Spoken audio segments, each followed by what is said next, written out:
So a warm welcome for Harry Pierson. Harry Pierson.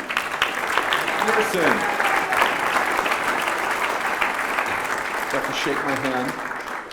It's obligatory. That's what we do. Okay, you're up. Hi. I recently turned 70, and it was just in time. Thank you, thank you. For somebody in my 60s, I was beginning to feel I wasn't doing all that well. But for somebody in my 70s, I'm doing great. I used to think that aging would be a smooth, gentle decline like an airplane making a perfect landing.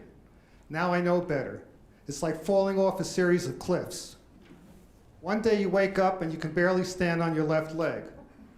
A month later, you can barely see out of your right eye. A month after that, you can barely hear in one ear.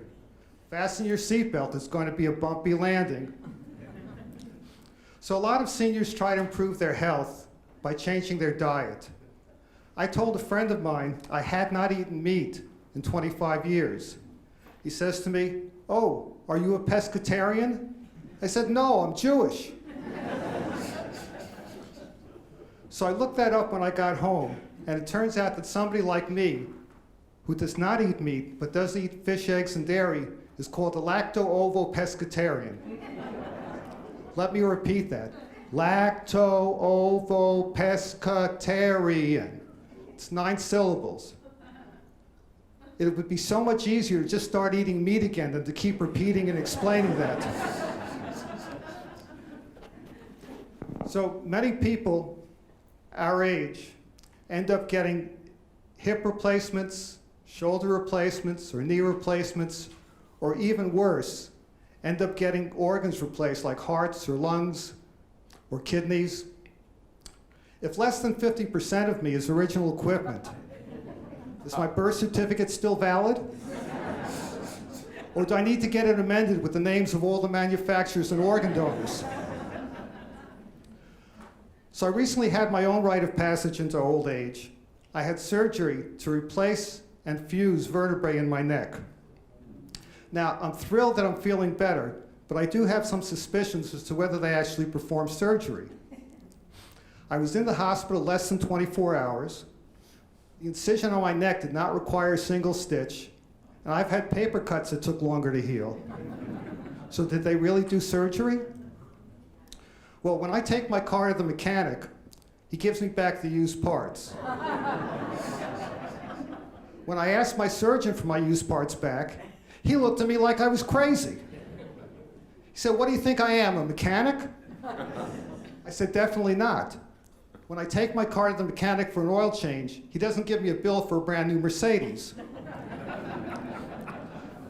So things got a little heated, but I think he came around to my point of view because it ended amicably. The last thing he said to me was, "If I ever get another chance to cut your throat, I guarantee you won't have any questions afterwards."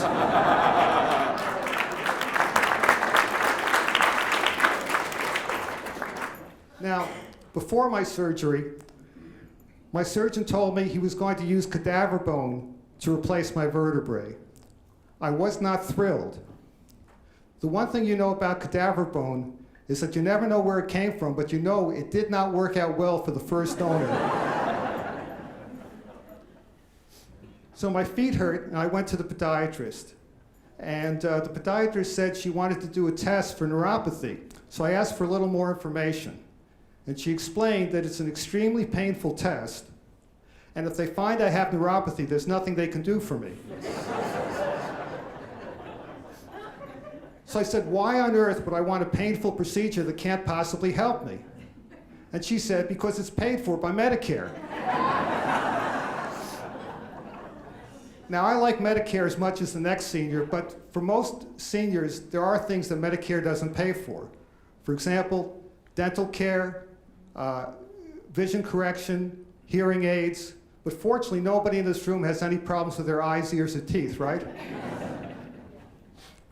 So have you ever heard the saying, "History doesn't repeat, but it rhymes"? Okay, in other words, the exact same thing doesn't happen again, but something similar enough happens that it's like an echo. So you might remember the movie When Harry Met Sally. It was made about 30 years ago. And there's a scene where Billy Crystal is telling a friend of his that he's dating a much younger woman. And he asks her if she remembers where she was when Kennedy was shot. And she says, "Ted Kennedy was shot?" So it's 30 years later, and I'm having a phone conversation with a female customer service rep, and we're having a good time. Maybe we're even flirting a little. So she sounds a lot younger than me, so I asked her if she had seen the movie, and I described the scene to her. And she says, "Oh yes, I remember something about Ted Kennedy being shot." And I said, "No. John Kennedy was shot. Robert Kennedy was shot. Ted Kennedy's tragedy was Chappaquiddick." And she says, "What's Chappaquiddick?" So I didn't want to distress her with the exact details, but I had to say something because I had brought it up. So I told her Chappaquiddick was a golf course where Ted Kennedy was disqualified from a tournament he had wanted to win for years because he got drunk and drove his golf cart into a water hazard. So I figured, close enough. Speaking of failed presidential candidates, I feel really sorry for Joe Biden. I've been up here for 5 minutes trying to do a set, and I've made mistakes during the set.